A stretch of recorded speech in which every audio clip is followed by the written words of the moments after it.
दोस्तों नमस्कार, स्वागत है आपको टीवी अपडेट की एक और नई फ्रेश वीडियो में। दोस्तों जहां आज के हम इस वीडियो में बात करने वाले हैं कलयुग में मनुष्य का कल्याण कैसे होगा और साथ ही श्री कृष्ण भगवान कलयुग मनुष्य के लिए क्या कहते हैं और क्या आप लोगों को पता है कि हम सभी कलयुग के व्यक्ति ही हैं। तो दोस्तों ये वीडियो आपके लिए काफ़ी ज़्यादा इम्पोर्टेंट होने वाला है, तो वीडियो में लास्ट तक बने रहना ताकि आपसे ऐसी महत्वपूर्ण जानकारी छूट ना जाए। और तमाम आपको ऐसी शास्त्रों से जुड़ी और भी बातें जाननी है तो कर ले हमारे चैनल टीवी अपडेट को सब्सक्राइब।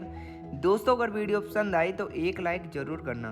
तो दोस्तों उस परम पिता परमात्मा की ये कथा है, तो आपको इस कथा को बिल्कुल ध्यान से सुनना चाहिए। दोस्तों साधु संत का कहना है कि हे महाराज, इस संसार में कलयुग आ गया है, यानी कलयुग चल रहा है और कलयुग के लोगों की बुद्धि अधर्म में ज़्यादा लग जाएगी और धर्म में कम लगेगी। कलयुग के व्यक्ति की उम्र भी कम है, इसलिए आप हमें कृपया करके बता दें कि कलयुग के मनुष्य का कल्याण कैसे होगा। दोस्तों हम और आप कहाँ के हैं? हम और आप सतयुग के नहीं हैं और ना ही हम अपरम युग के हैं और ना ही हम त्रेता युग के हैं। हम लोग कलयुग के हैं। कलयुग के जीवों की उम्र भी बहुत कम है, कहने को 100 वर्ष, लेकिन दोस्तों आप जानते हो किसी को जो 100 वर्ष कलयुग में जिया हो? आप सभी को बता दें कि हम अपनी ज़िंदगी में बहुत जगह घूमे हैं। हमने वहाँ सिर्फ 2 से 4 लोगों को ही देखा है कि वो 100 वर्ष जिए हैं। सिर्फ 2 या 4 लोग ही दिखे हैं।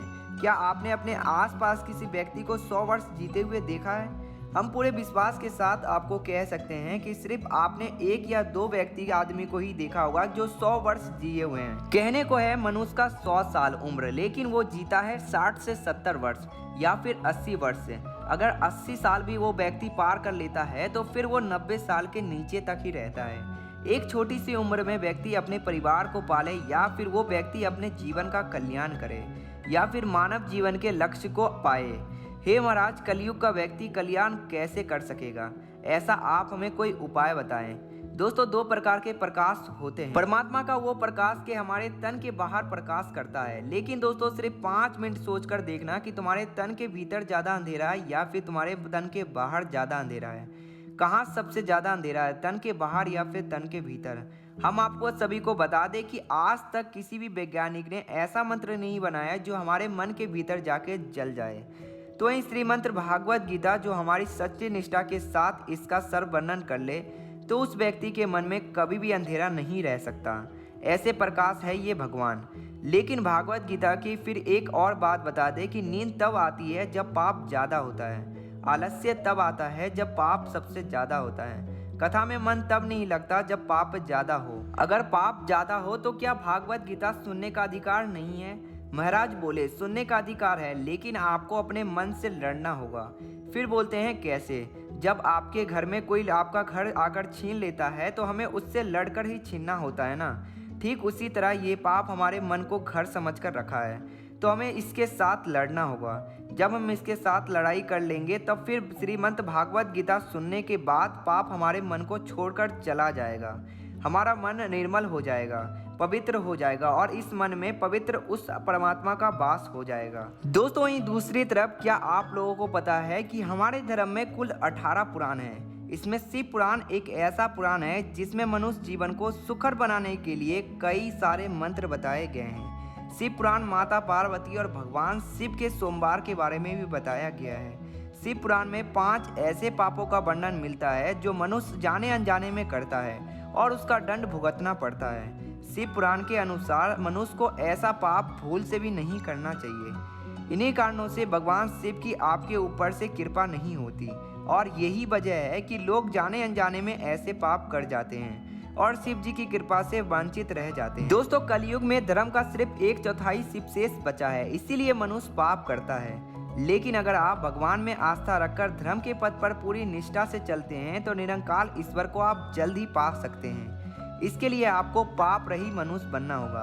पाप रही मनुष्य बनना बहुत ही सरल काम है, लेकिन अगर आप इस पर ध्यान दें तो आपसे जाने अनजाने में भी कोई पाप नहीं होगा और ईश्वर की सहज कृपा आपको प्राप्त हो सकती है। आप अनेक पुण्य कर्म करते हैं लेकिन फिर भी आपको उसका उचित फल प्राप्त नहीं होता, क्योंकि आपसे जाने अनजाने में कई सारे पाप हो जाते हैं जो उन पुण्य कर्मों का संतुलन बिगाड़ देते हैं। इसीलिए आपको उन पापों के बारे में अवश्य जान लेनी चाहिए। तो वहीं दोस्तों ऐसे कुछ पाप हैं जिसके बारे में आपको हम बताने वाले हैं। जो शिव भगवान ने माता पार्वती को बताए हैं। शिव जी के अनुसार कलयुग मनुष्य जाने अनजाने में एक ऐसा पाप करता है और मेरी कृपा नहीं पा सकता। जो भी व्यक्ति इन पापों को नहीं करता है उस पर शिव जी की कृपा बरसती है। ऐसे व्यक्ति कभी भी दुख नहीं रह सकता, इसलिए जीवन में कभी भी धन की कमी महसूस नहीं होता और ऐसे व्यक्ति हमेशा निरोगी रहता है। तो आइए जानते हैं कौन से वो पाप हैं। तो दोस्तों सबसे पहला जो पाप है मानसिक पाप। मानसिक पाप शिव पुराण के अनुसार कलयुग मनुष्य रोजाना करता है। दोस्तों मानसिक पाप वो पाप होता है जब आप मन में दूसरे के प्रति बुरा विचार लाते हैं, जो किसी स्त्री के बारे में हो या फिर किसी अन्य व्यक्ति की उन्नति को देखकर हो या फिर किसी के सौंदर्य का क्यों ना हो, मन में उसके प्रति बुरा विचार लाते हैं अथवा किसी दूसरे का अहित हो ऐसा मन ही मन कामना करते हैं या फिर ईश्वर से प्रार्थना करते हैं किसी के साथ बुरा हो जाए, तो ये एक बहुत बड़ा पाप है। दोस्तों हर किसी मनुष्य के मन में भगवान का निवास होता है, तो अगर आप मन में बुरे विचार लाते हैं तो ये उस भगवान का अपमान माना जाता है। वहीं दूसरा पाप है वांछिक पाप। शिव पुराण के अनुसार मुख से किसी भी को बुरा कहना या किसी को दुख पहुंचाने के लिए गलत भाषा का इस्तेमाल करना बड़ा पाप होता है। इसे वांछिक पाप कहते हैं। मनुष्य को सदैव मुख से सत्य और शुद्ध भाषा वाणी बोलनी चाहिए और मीठी वाणी का प्रयोग करना चाहिए। जो लोग अपने मुख से झूठ बोलते हैं तथा कटु शब्द में किसी का अपमान करते हैं तो इससे पाप माना जाता है। ऐसे लोग जीवन में हमेशा गरीब ही रहते हैं। तीसरा जो पाप है शारीरिक पाप। शिव पुराण में प्रकृति को ईश्वर का रूप माना गया है, तो प्रकृति को नुकसान पहुंचाना पाप माना गया है। पेड़ पौधे को काटना, पशुओं की हत्या करना, ये सभी शारीरिक पाप के श्रेणी में आते हैं। इसके अलावा भी पैरों के नीचे छोटे छोटे जीव जंतु को कुचलना भी पाप माना गया है। एक महान पुरुष अपना कदम भी रखता है तो धरती माँ से क्षमा मांगता है, उसके आचरण से किसी भी प्राणी को कोई कष्ट ना होता हो। वहीं चौथा पाप है निंदा करना। शिव पुराण के अनुसार कलयुग में सबसे पापों में से एक है निंदा करना। मनुष्य को भूल से भी किसी की निंदा नहीं करनी चाहिए। निंदा करने से पहले एक बार अवश्य सोचना चाहिए कि सामने वाला व्यक्ति निंदा के पात्र है या नहीं। बड़े बुजुर्ग, गुरु और माता पिता की निंदा करना सबसे बड़ा पाप माना गया है, तो भूल से भी किसी को निंदा नहीं करें। वहीं 5वें नंबर के पाप है गलत लोगों के संपर्क में आना।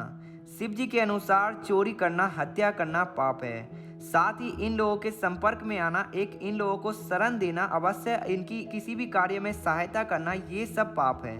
अंत एक समय मनुष्य को इन लोगों के संपर्क में आने से बचना चाहिए।